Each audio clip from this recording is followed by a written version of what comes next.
Sana ye ahyensude bi a tete no nananom na ye wo mu de ye ntoma sa de be ye be ka ho amenkyire me nyina be hunu bi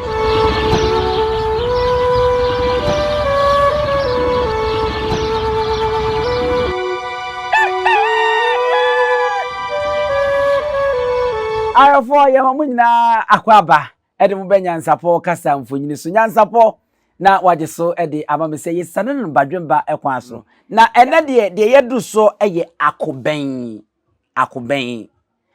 akofo bama ene yarefo nso pese yesua de asenso de we ye friend se akoben se wo hwe ene akofena ase ni nyina akon na de etwato na we ye fena ena we ye ben ade ni nyina ya ade ba akon ana ni nyina ejina ho ma asem da akon Akoben no ayeka no se kane no ya Asante memu hakura se base ohini bi ani berea ewo aben a ye boma no so boduem arefo monhwe se ye de no nso ede eto mofidie nani en amamahwe se wo hwe Akoben ne se de sida ofidie nani na won se ase no ayese zigzag bi ha aye yesi eselik bosom twekwan no kwa na yesi ena ne fa aye kontonchi edu kontonchi ntina mpanyin si dua kontonchi na me yehunu nwomfo akwa saa ase no na eba so na etwase nkramofo won mbosome na aya no mutwadesi wo maso dan so ha saa pepe ene mohu se eda mofidi nani no afei abrewa to aso ne yenkoi BBC de ye din a won se okwa ahemfie kura wo hen idru ba bi ani bedie wa ye de aben ne sanmrane bo aben bi wo ho a ye bo a na ani beri aba bembi wo ho a ye bo a na ani beri aba ne ya kansu se mema mo nsore ye bekon hwese asrafo asojafo se BBC ni wo bekokon aben bi na wo mo bo na asrafo no afa no obi a ho pre no wo fana kotare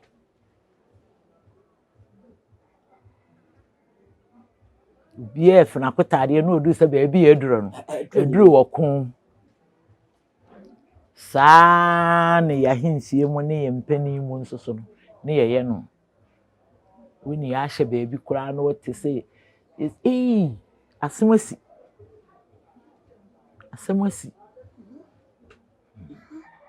ase se we no de wote se ya bom pe baabi a wo bia no enya de ye ani gi aben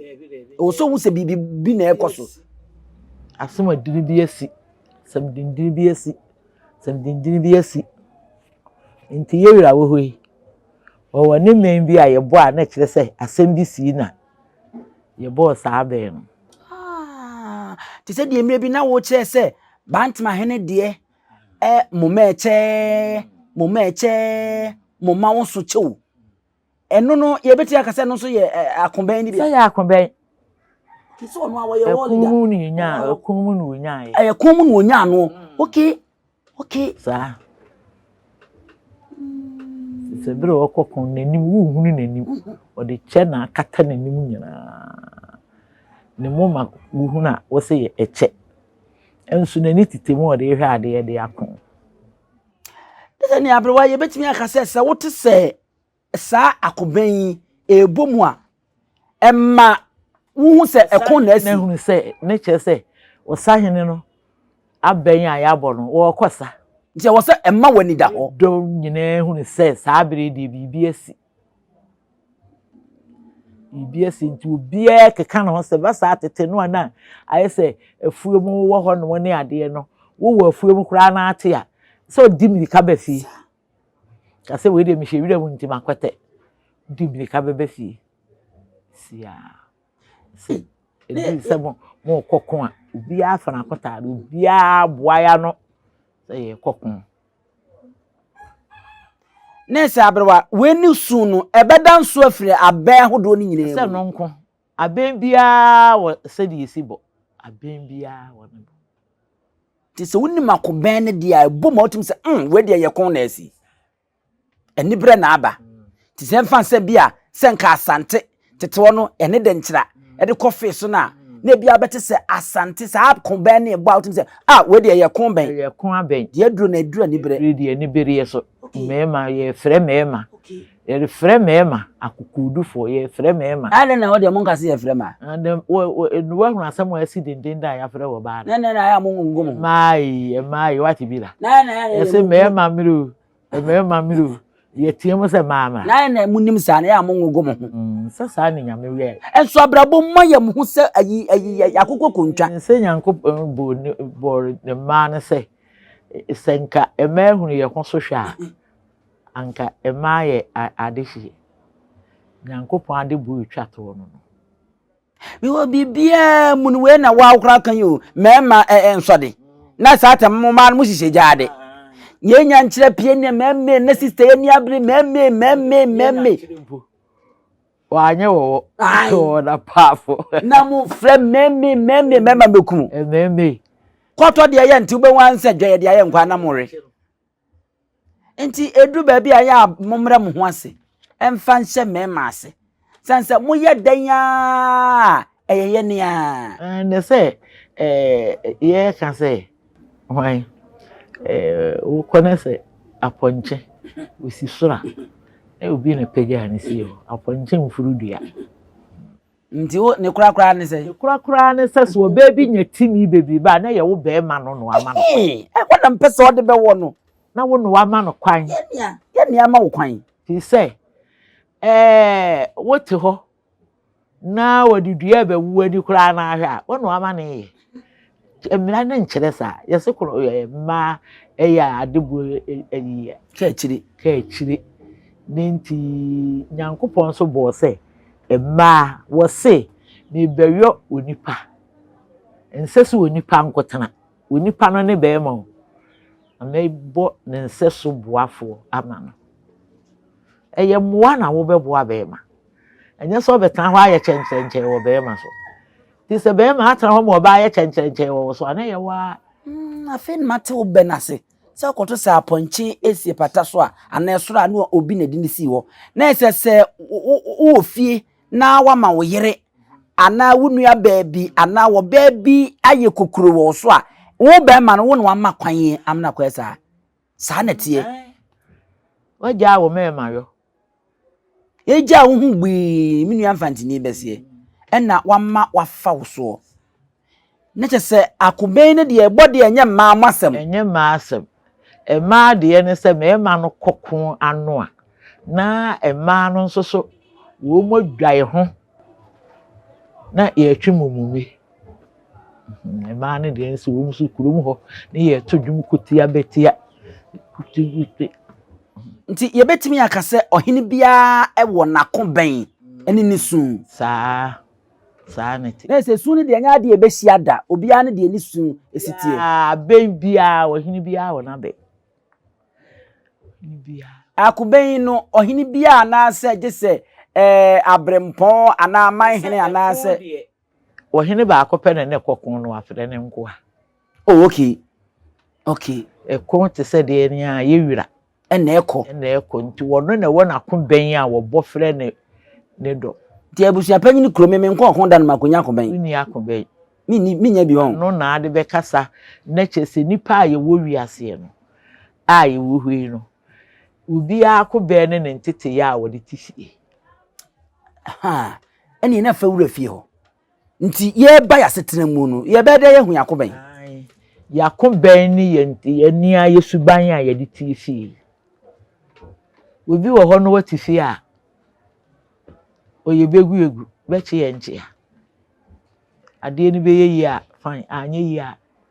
onfa ho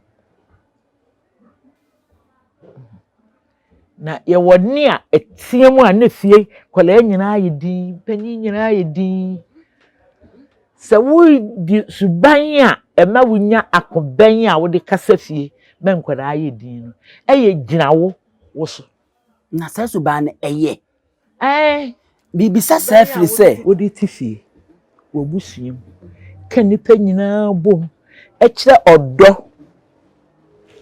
ema ebusuam o bie nya wumu ahotoso enya eniso ewo woso se eno no aben eno no wono Akoben a se BBC na wo bie wa no kasa pe na obi ben ebra ebi kura wakọ baabi no aba pe yehu wa obi ka ba wo ho obi be ye nana ana wofa na akọ ye te sen wo ho ye de wini he we de ebi kura ye wini he fi aya fe wo so ho ese wendi ya Akoben papa o Akoben no ano ni Akoben papa na ba ko no nso a be ma no epie firifia opie ne wo ba ehu so wo ba na ne medwane ne yere pe baabi atena na ono ye mfre na Akoben okay wo de so obo nipa gu wa homwa no pampam nipa eno na me che se busuban na be mu aya Akoben ti se Akoben no ye de kosaboa e ma o man chechire ye okay nemu ye mfa mu ade ewu okay nya ben ya ye bo ani nipa edwane ye bo na wo hwewira mu kura abebesi ye bo na me kan say enye se we di me hwewira ntemi di me hu nta wo te pe obebesi ese Akoben yi ye wo mu a ebia ye te ye beti se oh ye se apia kura beba nyambo anwumre ye besiri pa twen apia so wo beba ko ye dim se anya hwe no ba ye benya bibi sanity apia beba ne fa mbem wo benye trouble no de be no be wo be de be no wo be ni dwa no bi dwa nipa ho abekeka nsem ho abekeka wo te wo kura no Akoma etu yeso obeba nonso tam kura nyanso nso ni nipa awura dem no nsia se nipa no na se no de enye se kafi wi ye kafi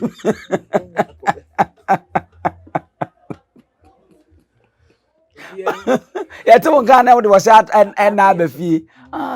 okay Munyumadu ane ntem munyumadu ane ntem ha yimi ye na mukose dem mu mama keka me katakata ni me kanfo nkyere ye ese wo ye Akoben a eye ade a wo de bone mapa eba fie asetena mu no na emum o mfa monhwete se akokọ ade na ekokora a wo de giba okay kasa be kasa ba akoma to yem ufiti ko ti akora na kurumfo na chese wo ho emen no atre na asomesi abayi di ade ebeye ade na de ani je bebo ade ebeye nyame aboaye ni o asomesi aba okay ti sana obia wo ho a wo se usuban eye abra ye da sepa arafo Akoben eno nso ye afna anase adinkra senso die ni bi a ye friend se Akoben no eno nso ho adesua ena ye de aba besie no eno nso ho adesua ena ahwefo ye de aba besie no na ye na yahwefo nyina se ni titiriwo owura akwasi agiman nyame ena enhyirawo onye okese na onye okukuru yewra Brian Jemfi Kumase Africa Dallas eho ono nso ye nanase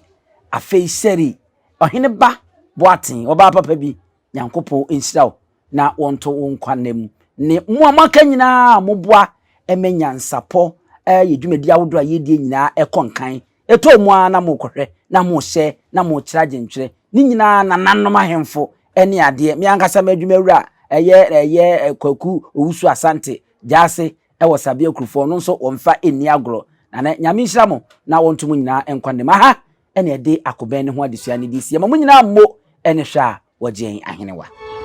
adenti ne ebube ne brebe nse si ebube ebe ye de den kura preko enim sebe odwampopo bi esi kro ni mu a wase wadoro sra Panyini wantena fie ema aseduamfo blani pie frimantam bahin se pin enye nkwande wa na yesotro no wa ansa na odi asebe fita na anoma akode ebrensi am wa otua ne nsem mojabumo ni mu bi duanani wie klaman wo ye sofo kra wonye ye bi tonte ye no nsa na ye fa NYANSAPO Aboa ntakra na mane yakese na ntakra aboa ne de fanyinam kwatere kwa. Mada woro ma ntoma ye fe ni din de sey. Ni din do Obama. Akola wa no so na se otrimu usuma ense brata ma. The confirm ne honhon hia na America sa. Sabe ka ya twere ni mu nyame nai ebu afaso enye de ya twere ni mu twa nyame. Se bedi akone be kwen bodi atwede na se kofi nro ni ya aben ntime nyina ni mu ampata na wo yade ya